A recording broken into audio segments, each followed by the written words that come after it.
Praise the lord. యేసునామమే జయము. మన రక్షకుడు మన విమోచకుడైన యేసుక్రీస్తు అతి పరిశుద్ధమైన నామములో అందరికీ శుభములు. చిన్న ప్రార్థన ద్వారా ఉదయకాల వాక్య భాగం ధ్యానించుకుందాము.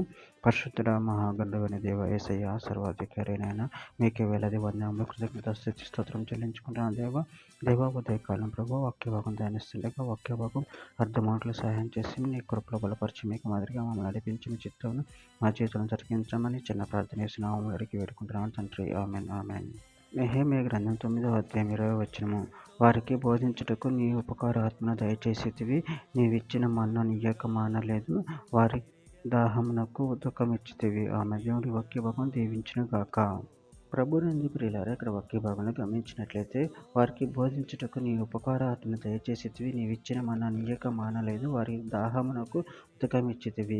అదేవిధంగా వాక్య భాగంలో గమనించినట్లయితే కీర్తన గ్రంథం 143వ అధ్యాయం 10వ వచనంలో నువ్వే నా దేవుడు, నీ చిత్తానుసారంగా ప్రవర్తించుటకు నాకు నేర్పము, దయగల నీ ఆత్మ సమభూమి గల ప్రదేశమునందు నన్ను నడిపించును గాక. గల్తీయులకు రాసిన పత్రిక 5వ అధ్యాయం 22-23వ వచనంలో అయితే ఆత్మఫలమేమనగా ప్రేమ, సంతోషము, సమాధానము, దీర్ఘశాంతము, దయాళుత్వము, మంచితనము, విశ్వాసము, సాత్వికము, ఆశా నిగ్రహము, ఇట్టి వాటికి విరోధమైన నియమేమీ లేదు. ఎఫెసీయులకు రాసిన పత్రిక 5వ అధ్యాయం 9వ వచనం తెలుగు ఫలము సమస్త విధములైన మంచితనము, నీతి, సత్యమును వాటిలో కనబడుచున్నది. యెషయా గ్రంథం 48వ అధ్యాయం 21వ వచనం ఎడారి స్థలంలో ఆయన వారిని నడిపించును, వారి దప్పిగొనలేదు. రాతి కొండల నుండి వారి కొరకు ఆయన నీళ్లు ఉదక చేసెను, ఆయన కొండను చీల్చక నీళ్లు ప్రవాహంగా బయలుదేరెను. యెషయా గ్రంథం 49వ అధ్యాయం 10వ వచనం వారి యందు కనికరించువారు వారిని తోడుకొని పోవచ్చు, నీటి బుగ్గల యొద్ద వారిని నడిపించును, కాబట్టి వారికి ఆకలి అయినను దప్పికైనను కలగలేదు, ఎండమావులేనని ఎండైనను వారికి తగలేదు.